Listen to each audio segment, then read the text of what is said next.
Ya, kalau dari global pemirsa yang cukup hangat adalah sentimen atau Trump Effect. Nah, kalau dalam negeri ini lagi hangat soal polemik pagar laut pemirsa yang turut menyengat saham seperti PANI dan juga CBDK yang dinilai ada kaitannya. Nah, ini akan kita ulas bersama dengan Mas Henry Widiantoro, Investment Specialist RDK Elite Sekuritas. Mas Henry, selamat pagi.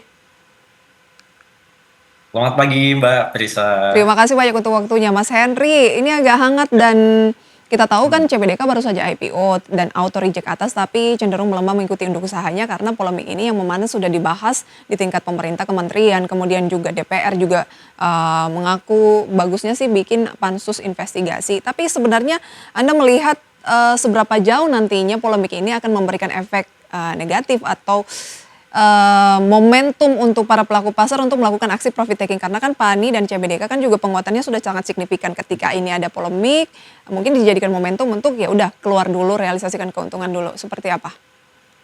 Baik Mbak, kalau saya lihat ya Mbak ya, di balik polemik ini kita melihat market behavior, bahwasanya ketika market melihat adanya ketidakpastian hukum di sini, tentu saja market mempunyai perspektif dan kekhawatiran ya, di mana investor di situ wajar saja untuk mengalami aksi profit taking. Karena hal yang paling tidak disukai oleh pelaku pasar adalah ketidakpastian.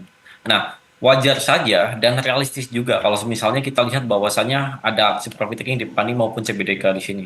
Kita lihat kedua emiten ini kan memang secara kinerja pergerakan harga saham sudah mengalami penguatan signifikan ya. Kita lihat dari PANI mungkin tahun lalu udah 250 lebih persen, gitu. Terus kemudian CBDK juga selama beberapa hari terakhir setelah IPO juga mengalami penguatan signifikan. Menurut saya hal-hal semacam ini adalah hal yang wajar ya untuk melakukan aksi profit taking. Dalam pasar saham nih, isu-isu yang cukup sensitif seperti ini seringkali ya menjadi pemicu bahwasanya koreksi itu yang koreksi terjadi akan lebih besar gitu kan. Terutama pada saham-saham yang mengalami kenaikan secara tajam seperti CBDK dan PANI tadi. Nah, Nah, polemik ini nantinya Anda lihat akan lebih banyak, lebih sensitif berdampak ke induknya ke PANI, CBDK atau sama saja dan seberapa jauh karena kan memang saat ini betul-betul ya itu tadi Anda katakan ketidakpastian dan masih kesannya tuh pemerintah masih saling lempar, masih menganalisis hmm. juga soal polemik ini begitu ya, mungkin ada unsur politiknya juga.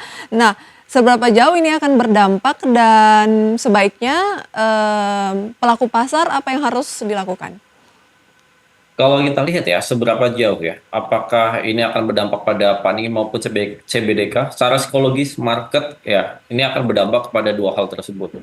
Kalau kita lihat PANI mungkin dampaknya akan lebih dalam ya. Kenapa saya bilang lebih dalam? Itu karena memang kita lihat kenaikan yang sudah terjadi selama apa namanya tahun lalu itu sudah menurut saya tidak gitu rasional ya, sehingga aksi profit taking itu cukup wajar untuk PANI itu sendiri. Namun selepas itu juga investor juga perlu melihat bahwasanya keterselesaian dari case ini ya, penyelesaian dari case ini, apakah ada etikat dari berbagai pihak untuk menyelesaikan case ini. Nah, kalau misalnya dari berbagai pihak menyelesaikan dan menemui jalan tengah untuk apa namanya case ini, saya rasa ya isu-isu sensitif ini akan kembali pudar dan kemudian saham untuk PANI maupun CPDK akan kembali menguat lagi. Karena dalam hal ini investor sangat butuh sekali dengan hal apa? Dengan hal kepastian ya mengenai regulasi, ketegasan pemerintah maupun statement dari korporasi itu sendiri gitu kan mengenai polemik yang sudah ada di pasar saat itu. Baik, dinantikan adalah ketegasan dari pemerintah, kemudian juga tanggapan lah ya, yang Hmm. terang benderang juga dari perusahaan yang ini dikaitkan dengan Ya. polemik ini begitu. Baik, Hmm. kalau kita lihat PANI misalnya ya, Hmm. kemarin sesi satu data yang kami himpun ini masih melemah Hmm. 5%, kemudian pas sorenya bertambah ke 9%. Secara teknikal, kemudian juga mungkin kalau ngomongin fundamental saat ini lagi polemiknya lagi hangat cenderung negatif saat ini Hmm. mungkin kurang kurang menarik begitu ya atau gimana Hmm. menurut Mas Henry? Kalau saya lihat ya sebenarnya untuk dari perspektif fundamental ya secara makro ya dari sisi bisnis memang polemik ini ya seperti yang tadi saya katakan isu-isu ini akan lebih cepat untuk menggerus market ya Mhm. menggerus saham ini sendiri dari sisi performa sahamnya gitu kan ya. Mungkin kalau saya lihat secara teknikal dari perspektif teknikal untuk PANI itu sendiri mungkin level yang mungkin akan terjadi untuk PANI ada kita lihat ada support ya di mana support itu adalah support di yang terjadi pada tanggal 18 November lalu, di mana support itu adalah level support 13.000.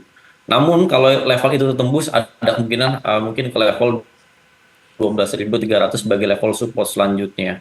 Nah, dari sisi kinerja fundamental sebenarnya tidak begitu ada problem untuk emiten ini, cenderung bagus saya lihat di situ. Namun kalau kita lihat dari kenaikan yang cukup signifikan ya, itu saya rasa aksi profit taking ini adalah hal yang wajar. Baik, 14.100 untuk Pani. Bagaimana peluangnya menurut Anda Ya. secara teknikal dan trennya?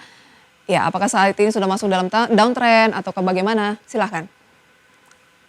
Kalau kita lihat secara tren ya, jangka panjang ini masih uptrend. Kita lihat masih berada di level MA 200-nya, di mana level MA 200 itu masih di level 10.000 ya. Dan kita lihat mungkin baru patah downtrend jangka pendek saja. Kita lihat baru menembus MA 50 dan MA 20-nya.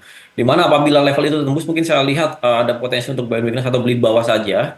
Sembari menunggu apa namanya kabar dari investigasi pemerintah dan statement dari berbagai pihak ya ke level 12.300 sebagai level support untuk Pani itu Pani, sendiri.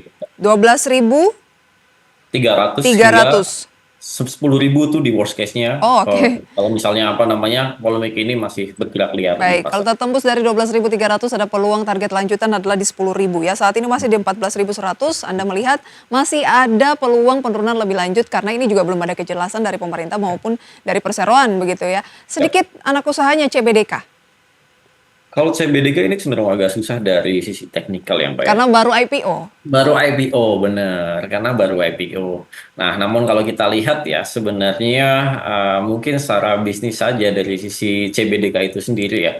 Overall dari sisi kinerja ya, top line-nya tuh lumayan oke, 21,9%-an. Namun di sini bottom line-nya dari sisi laba bersihnya itu cenderung tipis. Plus tapi tipis sekali. Nah, di sini ya, kita harus melihat untuk CBDK dari penggunaan dana IPO-nya itu apakah benar untuk akuisisi atau tidak karena dengan akuisisi ini kan dia akan membangun recurring income ya di proyek dia itu kan ya. Nah, yang mana harus kita lihat itu kinerjanya apa bagus atau tidak di tahun depan ketika proyek itu setelah diakuisisi. Nah, secara bisnis cenderung bagus untuk apa namanya CBDK. Namun secara valuasi saya lihat bahwasanya di harga sekarang yang sudah naik cukup signifikan 5 atau 6 hari berturut-turut ini cenderung relatif mahal. Baik, relatif mahal dan bisa dikatakan mungkin kemarin kenaikannya mengalami auto reject atas karena induk usahanya yaitu Pani juga sedang dalam tren market yang positif sebelum polemik ini begitu. Jadi ikut apalagi kan market Ya, cap jadi CBDK juga betul. di awal tahun yang IPO ini paling signifikan gitu ya. Baik, lantas apa saja rekomendasi Benar banget. Anda dan sentimen lain di pasar modal kita ulas nanti Pak, kita jeda terlebih dahulu ya. Kami segera kembali pemirsa usai jeda pariwara berikut. Masih tersambung melalui video conference bersama dengan Mas Henry Widiantoro, Investment Specialist RDK Elite Sekuritas. Pemirsa, kita mengulas sedikit terkait dengan sentimen dari Trump Effect ya. Mas Henry yang melambungkan bursa Wall Street, kemudian Asia tadi juga kompak menguat dipimpin oleh Nikkei Jepang. Ya. Kemudian dolar juga cenderung sudah flat, meskipun rupiah yang masih belum terlalu kemana-mana masih di 16.300. Ada yang optimis katanya bisa menguat ke 16.000, tapi sejauh mana ini bisa memberikan booster untuk indeks harga saham gabungan?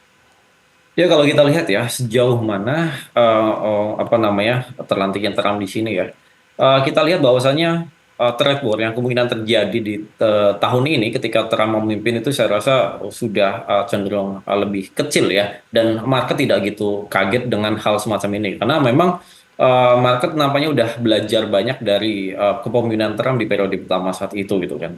Terus juga Trump juga kalau kita lihat statement kemarin di awal apa namanya awal dia dilantik juga dia tidak membahas mengenai dan tidak mengesahkan juga mengenai tarif-tarif yang akan apa namanya ditetapkan sesuai dengan campaign dia sebelumnya. Oleh karena itu mungkin saya lihat market cenderung merespon ini sebagai hal yang positif di mana secara keseluruhan ketika tensinya ini sedikit mereda ada kemungkinan dolar melemah terus kemudian rupiah kembali terapresiasi akibat apa? Akibat dari capital outflow yang tadinya mau keluar banyak tapi nggak jadi keluar dari Indonesia. Baik, memang keluar tetapi tadinya mau Hmm. banyak ini mungkin agak kerem gitu ya. Karena Benar. kebijakan konkret soal tarif dari Trump tidak terlalu terburu-buru. Artinya bisa Yap. dikatakan investor melihat saat ini bahwa Trump ini tidak seburuk dari prediksi sebelumnya begitu ya. Ada banyak hal yang diprediksikan negatif ternyata tuh kita lihat belumlah setidaknya sampai saat ini tidak seburuk Hmm. itu. Lah, lantas kemana arah indeks harga saham gabungan? Kalau kita lihat indeks harga saham gabungan ya Pak ya, ini sebenarnya kondisi saat ini ISG udah cukup bagus ya, udah cukup bagus rebound dari angka terendahnya saat itu di level 7 ribuan something gitu kan, sempat jebol gitu kan. Mencoba untuk berbalik uptrend jangka panjang. Namun di sini kita harus melihat terlebih dahulu resisten jangka panjangnya di MA 200-nya itu di level 7.300. Kalau semisal target terdekat saya, menurut saya untuk ISG adalah 7.300 sebagai level resistennya. Apabila 7.300 ini tertembus ke atas, ada potensi uptrend-nya ini akan berlangsung mungkin 2 pekan ke depan gitu di Baik, angka 75. Namun kalau misalnya nggak tertembus level 73, ada potensi untuk market IHSG akan bergerak konsolidasi terlebih dahulu ya di level EMA 20 dan 50-nya kurang lebih di kisaran 7.000 hingga 7.150. baik. Kansnya adalah menuju ke uptrend 7.300, Ya, paling tidak ke situ dulu, tapi kalaupun tidak naik ya cenderung konsolidasi bukannya turun ya, begitu ya. betul betul. Baik.